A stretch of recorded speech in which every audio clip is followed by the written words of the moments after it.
Hi, I'm Bridgette. I'm Calisa. I'm Brian. I'm Joel. And I'm Jajaira.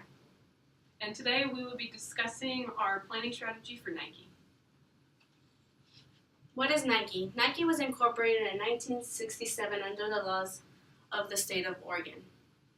Nike is a worldwide leader in athletic footwear, apparel, equipment, accessories, and services. Some of Nike's brands are Jordan, Nike, Hurley, and just acquired Converse. Some of the products that Nike sells are under 6 categories: running, Nike basketball, the Jordan brand, football, which is considered soccer, training, and sportswear. However, Nike does specify and tailor for athletic usage, but most of their customers buy them for casual and leisure purposes. How does Nike generate revenue? Nike generates revenue by being the largest seller of athletic footwear and apparel. They have 62 distributions outside of the United States. They have retail stores, which are 392 in the United States and 790 outside of the United States. They have employees to help them manage these retails, and they have a lot of trademarks and patents that help them protect their brand. The entity believes that their success does not come from their patent and trademarks, but from what they produce and what they're capable of. Nike's competitors are mostly from the athletic and leisure industry: Adidas, Oasis, Ling Nu, Lululemon Athletica, Puma, and Under Armour. Nike competes in 3 categories to be successful: price over quantity, active consumer engagement, and being effective sourcing in store and out online.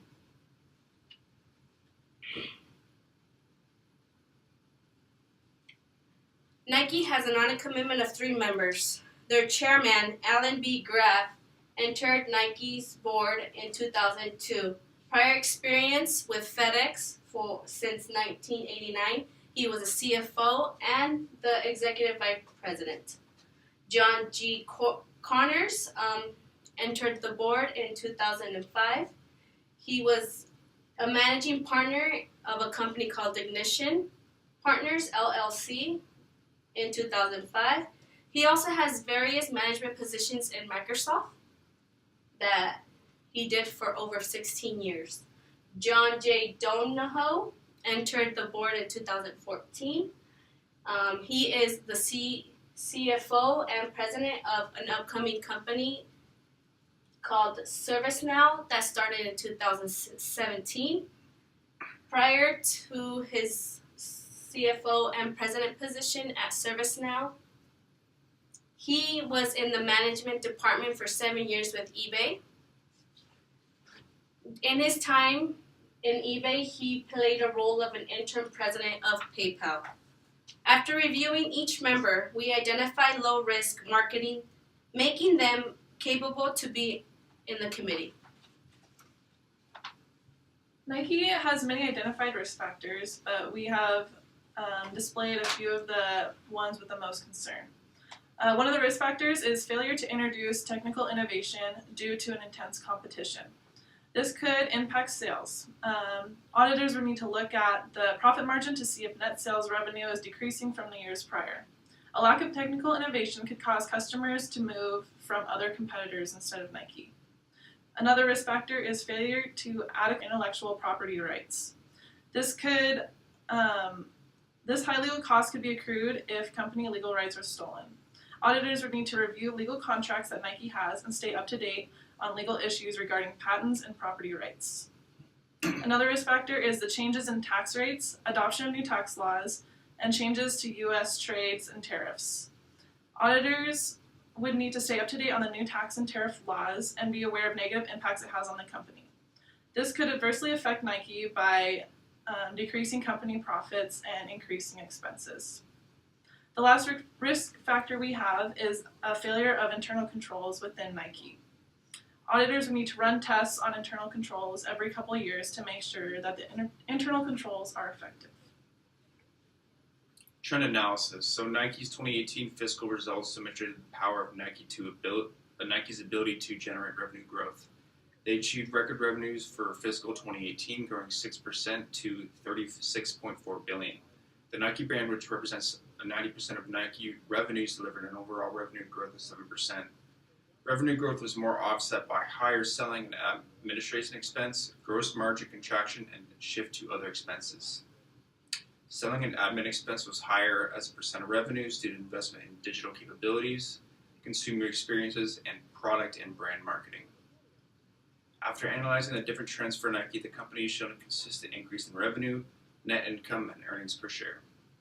Over the past 10 years, Nike has achieved strong growth. Nike's revenue has grown by 7% on an annual compounded basis, and annual gross margins range from 43.5% to 46.4%. Diluted earnings per common share has grown steadily as well, and the return on capital invested has been as high as 34.7%.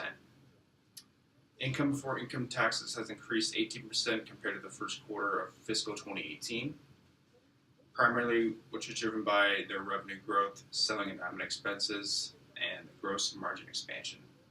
The Nike brand, which currently represents over 90% of Nike Inc., revenues delivered 10% revenue growth on both a reported and currency-neutral basis. On a currency-neutral basis, the growth in Nike brand was driven by higher revenues across all geographies and growth in nearly every category. Revenues for Converse increased 9% and 7% on a reported currency-neutral basis, which was due to higher revenues in Europe and Asia. We have concluded that the management's performance has been consistently exceptional and has allowed the company to generate an extensive amount of money for its shareholders, not only due to changes in profit, but also the effects of issuance of new shares. All right, now we'll take a look at the financial ratios for Nike from the prior year and this current year. The current ratio for the prior year was 2.93, and this year it was 2.51, which was a decrease from the prior year because of less current assets. Our return on assets decreased from the prior year, and this was because of more total assets. Our quick ratio decreased from the prior year as well.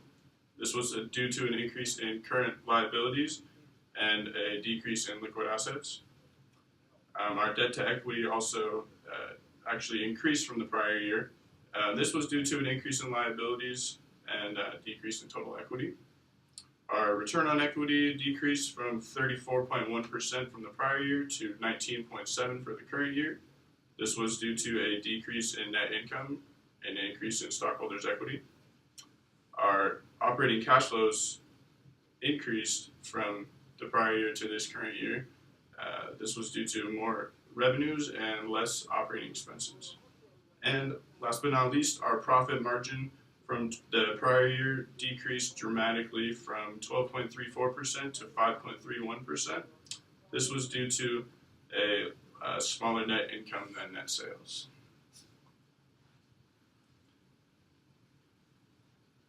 So for our plan materiality level, we decided to take the income from income taxes for a dollar amount of $4,325,000, and we decided to set a 4% materiality rate due to that Nike is a publicly traded company. They're already set at a high risk, and also that the main users of their financial statements are stockholder users, and they mainly care about how Nike generates revenue, as we stated before, which is that they sell their inventory, which is highly affected by their income. So we use the 4% times their yearly and day income before income taxes at the $4.3 million, and we got a set materiality level of $173,000, which we used to identify significant accounts.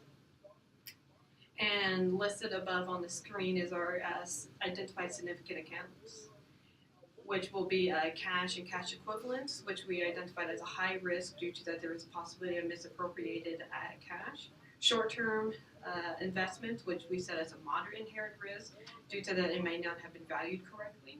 Accounts receivable as a high inherent risk to ensure that its existence. Inventories we set as a high inherent risk because there might be an issue with evaluation of inventories, theft, and prior period misstatements. With prepaid expenses, we set that one as a high inherent risk to ensure payments did occur. For PP&E, we set that as a low inherent risk as a difficulty to misappropriate assets. For intangible assets, we set as a low inherent risk due to the time frame of those identified assets. Since they're mainly copyright and patents, they already have a very wide lifetime, and it would be a little hard to misappropriate.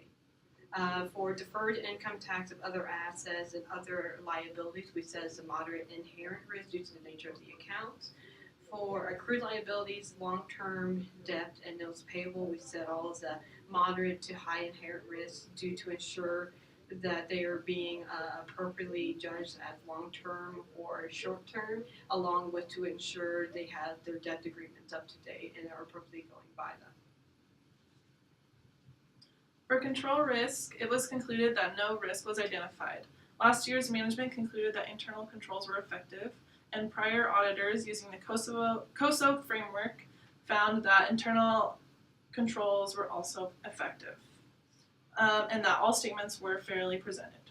It was also concluded that the entity has a low level of materiality weakness, and it will not be necessary to conduct an extensive amount of tests on internal controls and financial statements. As for some significant events during the year, as of April 30th, 2018, Nike announced a new VP and General Manager of Global Categories. April 9th, 2018, Nike acquired computer vision leader Invertex. The Nike Chief Digital Officer was quoted saying, "The acquisition of Invertex will deepen our reach, our bench of digital talent, and further our capabilities in computer vision and artificial intelligence as we create the most compelling Nike consumer experience at every touchpoint." March 22nd, 2018, Nike acquired data analytics leader Zodiac. The acquisition of Zodiac demonstrates our commitment to further accelerating Nike's digital transformation and enhancing our consumer data and analytics capabilities to help us serve consumers globally. As of March 15, 2018, Nike announced that Mark Parker will continue as Chairman, President, and CEO beyond 2020, and that Trevor Edwards is set to retire in August of 2018. January 2018, 18th, 2018, Nike took steps towards 100% renewable energy in North America. This agreement enables us to source 100% renewable energy across our owned or operated facilities in North America, says Hannah Jones, Chief Sustainability Officer and VP of the Innovation Accelerator for Nike. Early in the fiscal year, Nike became under scrutiny in late July when the United Students Against Sweatshops hosted a day of protest against the sports apparel brand. This was due to Nike denying the Workers' Rights Consortium request for inspection of their contracted factories. As a result, there was threats of non-renewal of contracts, and Nike came to an agreement on August 30th with the Workers' Rights Consortium, offering them inspections into their contracted office. January 1st, 2018, another significant event that happened was our Republican tax bill, which went into effect. This results in a corporate tax cut of 21% to 21% from 35%. Nike also recently adopted and implemented some new accounting standards. One of these accounting standards was revenue recognition and the change of timing. This means that sales is being recognized upon shipment rather than upon delivery. Another accounting standard was revenue from contracts with customers, which requires companies to recognize revenue in a way that depicts the transfer of promised goods or services to customers. The last one was leases to record right-of-use assets and corresponding lease liabilities on balance sheets. All of these accounting standards were implemented the first quarter of the fiscal year of 2019. Thanks for your time. If you have any more questions, we are open for discussion. Thank you.